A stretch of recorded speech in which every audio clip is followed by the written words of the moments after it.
Hello everyone. तो जैसा कि आपका रिजल्ट आ चुका है and congratulation all of you.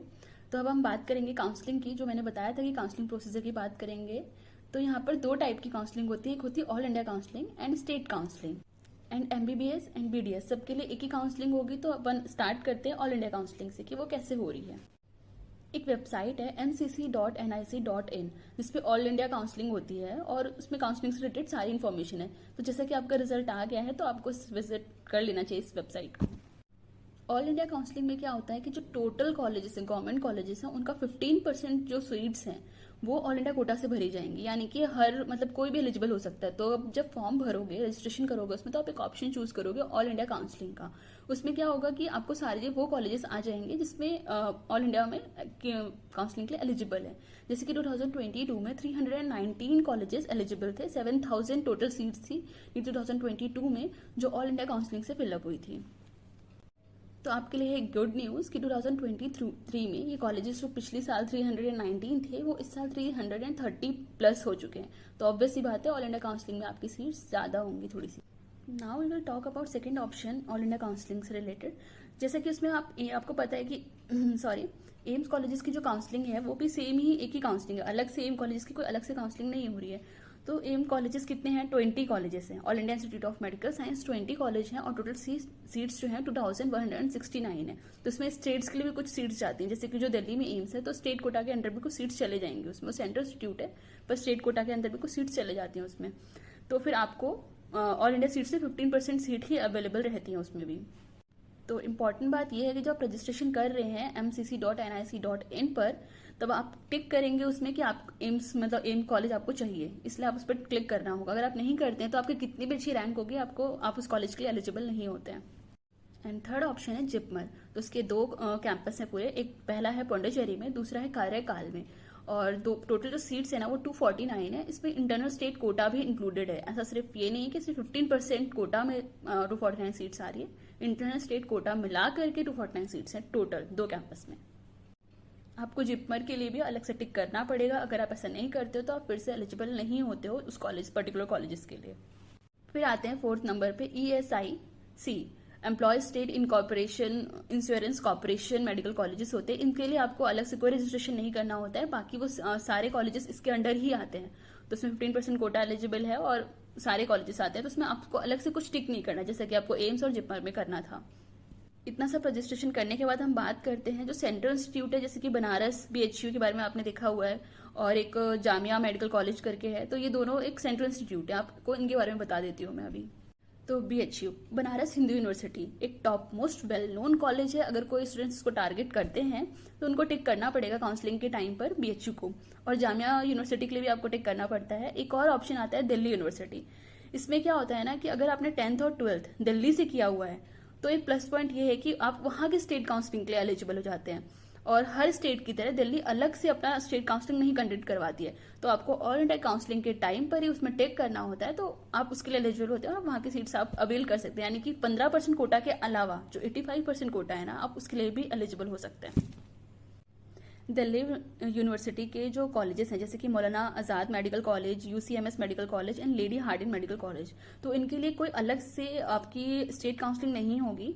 तो आप जब फॉर्म भर रहे होंगे उसमें ही वो आपको पूछेंगे कि did you complete your 11th-12th from Delhi region. तो आप अगर उस पर टिक करते हैं तो आप 85% जो कोटा सीट होती है ना स्टेट कोटा, वो वहीं पे एलिजिबल हो जाते हैं। आपको अलग से वहाँ स्टेट का कोई फॉर्म नहीं भरना है, स्टेट काउंसलिंग जाके नहीं करनी, वो ऑल इंडिया काउंसलिंग में ही इंक्लूडेड रहती है। तो ये आपके लिए एक प्लस पॉइंट रहेगा। वो उसी सेम साइट पर mcc.nic.in पर उसी साइट पर वहीं पर बस आपको एक टिक करना है अलग से कि that you have completed your 11th-12th from the Delhi region, that's it.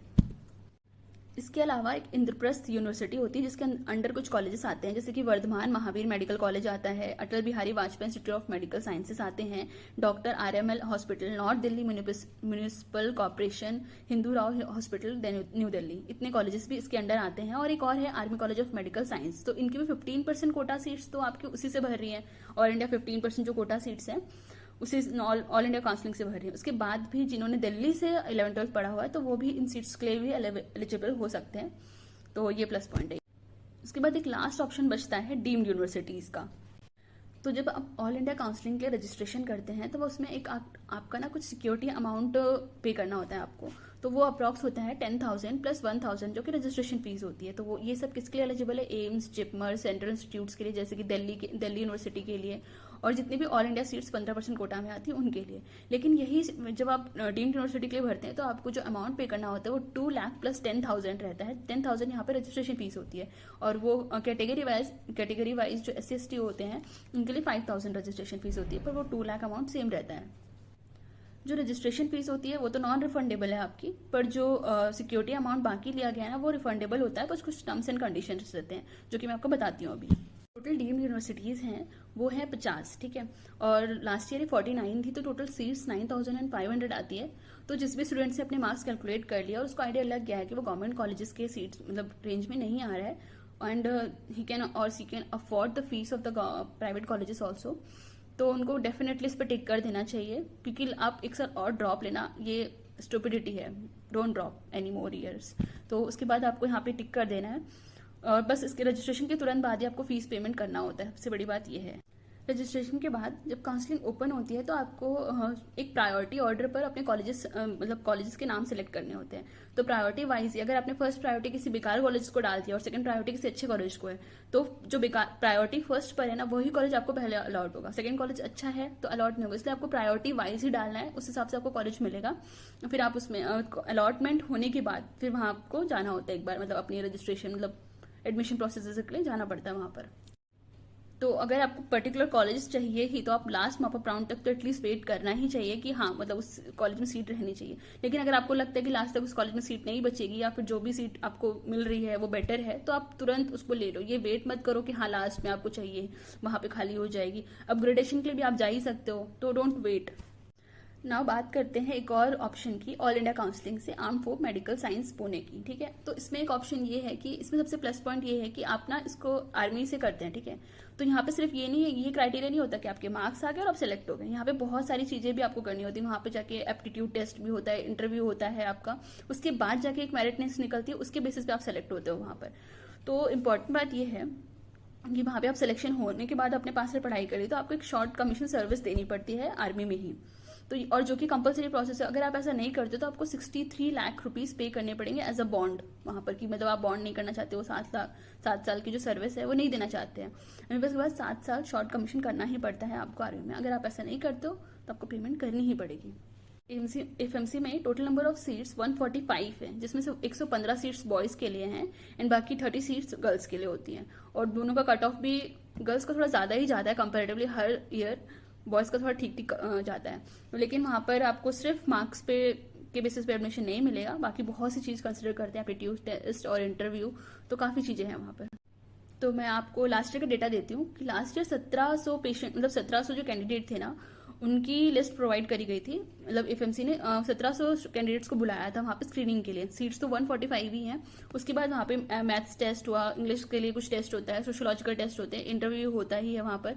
इन सब टेस्ट के बाद वापस एक लिस्ट निकलती है, फिर वो जो 145 बच्चे सिलेक्टेड हैं 1700 में से, तो जो यहाँ पे एडमिशन होता है उसका बेसिस वो इंटरनल कट ऑफ होती है, यानी कि आपके जो सारे मार्क्स आए ना, सोशियोलॉजिकल टेस्ट, इंटरव्यू टेस्ट, सबको मिला करके जो मार्क्स आए हैं उसके बेसिस पर एडमिशन होता है। नीट के मार्क्स पे एडमिशन नहीं होता है वहाँ पर, सॉरी आई मीन सिर्फ नीट के मार्क्स में एडमिशन नहीं होता है, वहाँ पे और भी क्राइटेरियाज हैं। और FMC के अलावा बाकी हर कॉलेजेस में आपके मार्क्स के बेसिस पे, इवन मार्क्स के बेसिस पे नहीं बोल सकते, आपके ऑल इंडिया रैंक के बेसिस पे आपको ये चीज़ डिसाइड होती है कि आपको कॉलेज कौन सा मिलेगा। क्योंकि मार्क्स तो अभी आप बात नहीं कर सकते उस बारे में, क्योंकि एक ही मार्क्स पर बहुत सारी रैंक आ जाती है। वो किस बेसिस पे डिवाइड करते हैं वो मैं आपको किसी नेक्स्ट वीडियो में बताऊंगी। तो यहाँ आपकी खत्म होती है ऑल इंडिया काउंसलिंग की सारी details. Now we will talk about state counseling in next video. All the best.